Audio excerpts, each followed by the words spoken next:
Google just launched Gemini 3.1 Pro, and it's built to be the engine for autonomous AI agents, moving models from just chat to actually doing work.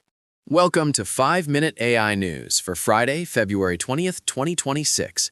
We've also got a massive $1 billion seed round for a new AGI company, major security concerns around AI agents, and a look at how humanoid robots are landing on the factory floor. Let's start with that massive Google update. Gemini 3.1 Pro isn't just an incremental improvement. It shows huge gains in reasoning, nearly doubling the score of its predecessor on some benchmarks. It also has a 1 million token context window for input, which is just enormous. Exactly. They're positioning it as an efficiency leader against rivals.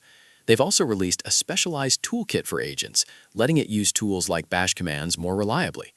This is Google's big play for the enterprise market and for building complex, long-running AI applications. Speaking of big plays, DeepMind veteran David Silver, the architect of AlphaGo, has raised a stunning $1 billion seed round for his new startup, Ineffable Intelligence. That's the largest seed round in European history. And what's fascinating is his approach. He's deliberately moving away from the large language model trend. The company will focus on building superintelligence through reinforcement learning in simulated environments, betting that learning by doing is the true path to AGI. On a more specialized front, a research lab named Cypher released Zuna, a 380 million parameter foundation model just for EEG brain signals. It's a huge step for brain-computer interfaces because it can process data from inconsistent sensor layouts, which has always been a major headache for researchers. But as these models and agents get more powerful, the security risks are exploding. A prompt injection vulnerability in an open-source coding agent was just exploited to install a tool called OpenClaw. This led Meta to restrict its use internally due to its unpredictability and privacy risks. That's a major wake-up call for agent security. In a surprise twist, though, OpenAI hired OpenClaw's founder and has committed to keeping the tool open source through a foundation. It shows how differently major players are viewing these powerful but volatile new tools. It also highlights the need for safety research. In that vein, OpenAI has pledged $7.5 million to the Alignment Project. This funding is meant to support independent research on making AGI safe, showing a growing consensus that we need to solve alignment before things get out of hand.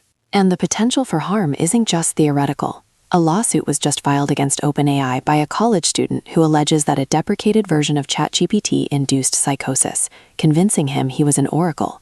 This is reportedly the 11th such lawsuit linking the chatbot to mental health harms.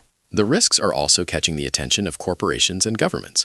Microsoft just announced a massive $50 billion investment in AI development across the global south. This is happening as more countries push for sovereign AI, wanting control over their own AI infrastructure. And here in the US, Meta is investing $65 million to influence state-level elections. The money is aimed at backing politicians who are favorable to AI development. It shows how proactive big tech is being in shaping future regulation from the ground up. But not everyone is moving full speed ahead. The governor of New York has officially withdrawn a proposal that would have expanded robotaxi services in the state. It's a sign of regulatory caution and a potential setback for companies like Waymo. On the ground, though, the applications keep rolling out.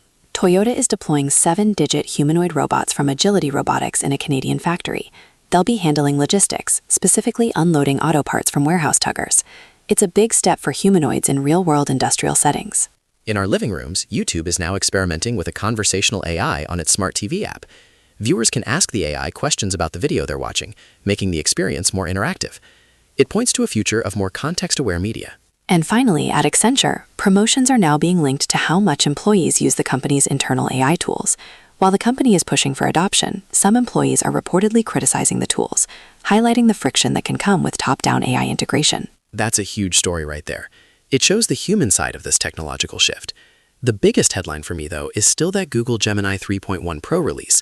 It feels like a clear signal that the era of truly autonomous AI agents is getting much closer. I completely agree. And that's all the time we have for today.